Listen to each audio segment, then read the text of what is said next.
As we've already established, there is a distinction between democracies and their classifications.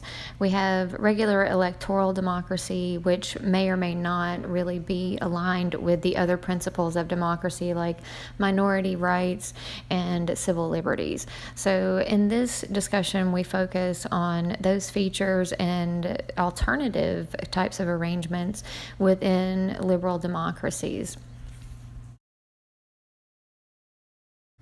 And the role that political parties play in all of this is extremely important.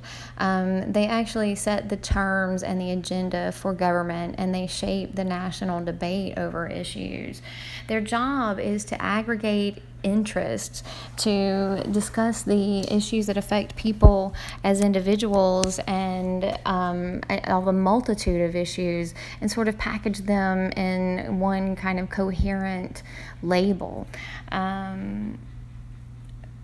They also help to mobilize and educate citizens, and they are the ones who run candidates for office. So political parties are really important for sort of establishing what the major issues of any election or policy are going to be and pursuing that agenda. So, as citizens and as academics, we tend to think of democratic representation as occurring through elections and also through contact between citizens and the represented elected official. So, this means that they should at least in some ways attempt to represent the interests of the people in their constituents. And there are three major ways that representation is accomplished. The first is through systems that use majoritarian principles. These are also called single member plurality, sometimes called single member district plurality systems, SMP or SMDP. These systems call themselves majoritarian, but in reality, they allow for whoever wins the largest number of votes to win a single seat. Generally, this is favorable to two-party systems, which we will talk about. Another alternative is to use proportional representation. This means that more than one person could win in a single district, and there's not just one seat associated to any district's election. So the winners of an election are assigned the number of seats based on the percentage of the vote that they got during the election. And both of these are evaluated based on how well they perform substantive or descriptive representation. Descriptive representation means that basically the legislative representative body has the same demographic and gender makeup as the population. And the belief there is that descriptive representation allows for better representation of those people. On the other hand, some argue that substantive representation is equal to descriptive representation, where a person may not look like the people they represent, but they do represent them on the issues. In a really simple illustration, this is how single-member district plurality, or sometimes called single-member plurality voting, a majoritarian system, looks versus a proportional representation, or PR voting. So the very far left here is what you might have if you had 50 seats and one member from each district is elected. And on the other hand, they're showing you that districts could actually be drawn differently to where the more than one member might be selected from each district.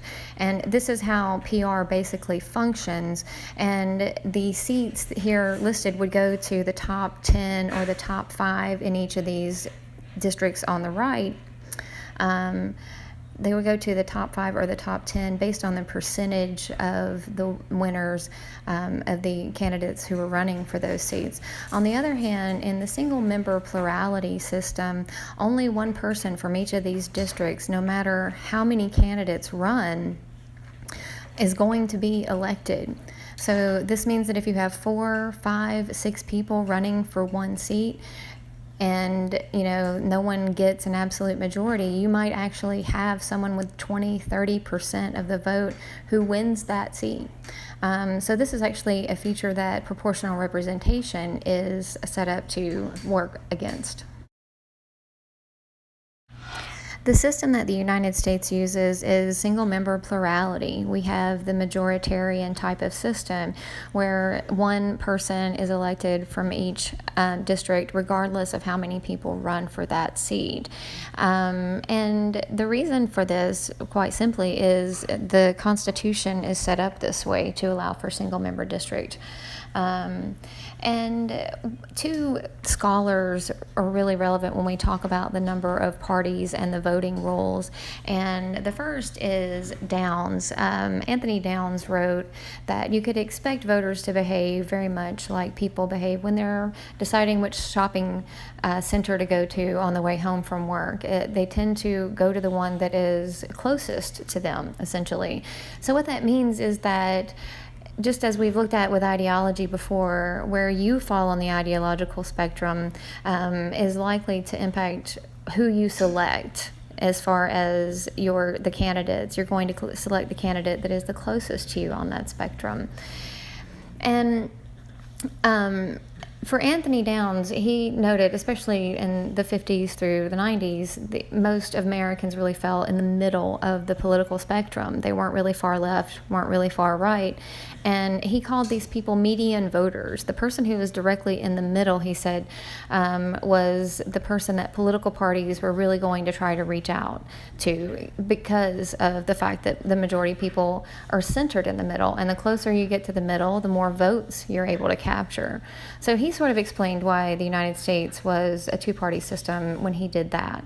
And then you also have Duverger's law. Duverger wrote very similarly to Downs about why people vote the way that they do. And he argued that in a system with single-member district, the voters would be aware of the calculations that they had to make, and that if there were maybe smaller, less popular parties, they wouldn't get these votes because people know that they would be wasting their votes on these people. And for this reason, votes tend to be concentrated between two political parties. So the consequence of Duverger's law is that smaller political parties, while they exist, are very unlikely to get the amount of national support that they need, or even local support that they need to represent enough to get a full seat. And so this, combined with the fact that when you do have more than two people running for one seat, you might have a situation where someone wins with a mere plurality instead of a majority.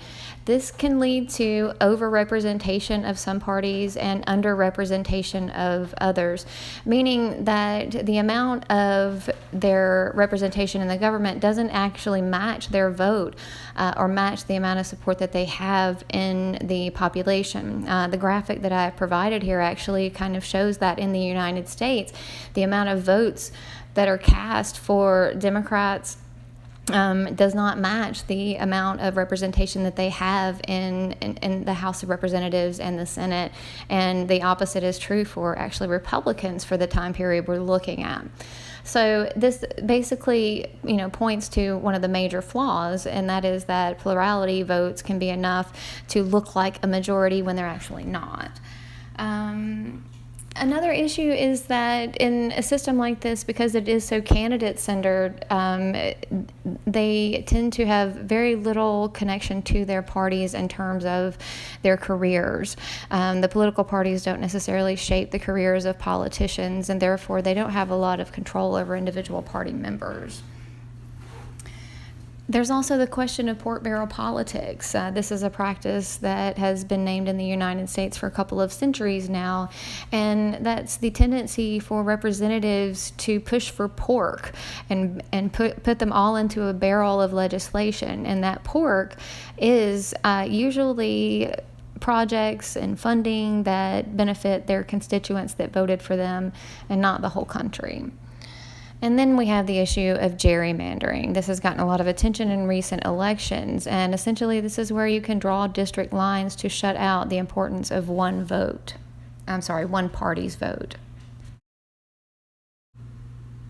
So there are some alternatives to both of these systems. In the case of a single-member plurality or a single-member district system, there's the option of having a two-round or a runoff election where you can guarantee that who wins the election is actually the majority winner because the two top winners face off against each other in a second election. This is actually what happens in the country of France. You can also have an alternative or single transferable vote system. In the PowerPoint, I have included a really nice video that kind of takes you through the single transferable vote process. But essentially, it means that if your number one choice, because as a voter you get to rank your choices, your candidates, if your number one choice is eliminated, then your vote will get transferred to your second choice. So that actually solves the problem in single-member districts of wasted votes and the disfavor toward smaller parties that exist there. And while proportional representation systems have some advantages over single-member districts, that political parties have a little bit more control and a little bit more discipline over individual candidates, there's also the fact that it may be more representative because it reflects the actual votes. One of the disadvantages of proportional representation is that this could lead to actually too many parties, where there's not enough of a majority party to actually form coherent policy and get them to cooperate once they're in government. And so some PR systems establish thresholds, which means that a party has to get a minimum percentage of the vote before it gets even one seat. And so this allows for, maybe a little bit to allow for smaller parties to still be included, but not fringe parties, not extremist parties. And the last option is for countries to combine both of these methods, to have one ballot that represents a single member district and another ballot that represents a party list vote, where you can vote for the party of your choice. And in these systems, they do tend to have better representation. And so finally, I'm going to discuss descriptive representation and some of the measures that other countries take to ensure this. One way to ensure descriptive representation of people who are not traditionally represented in government, like ethnic minorities or women, are things like legislative quotas. In the case of gender quotas, the countries that have adopted these require political parties and or legislative bodies to have a minimum of 30% of the candidates be female. And that's actually worked out kind of they're in a mixed way across these countries, but in general the countries with quotas have higher female representation. In addition, 7 countries reserve seats for ethnic minorities. Places like New Zealand and Australia reserve seats for the Aboriginal peoples. Places like Belgium reserve seats for linguistic minorities. When we talk about single-member districts in places like the United States, or maybe a place like India, where they also use single-member districts, it is important to note that there are situations where a single-member district could be more representative. Depending on how minorities are filtered through the state. If minorities are concentrated in regions and they have enough to get majority votes in single-member districts, then their representation will be fine. However, if they're dispersed throughout a country, then actually proportional representation would do better at representing them, because they don't have to gain a majority in any one district. So it's really important to note this, because a country like India also has single-member districts, but they have many, many parties. And this is because they have so many minorities within their districts that they're able to win seats and create diversity at the national level.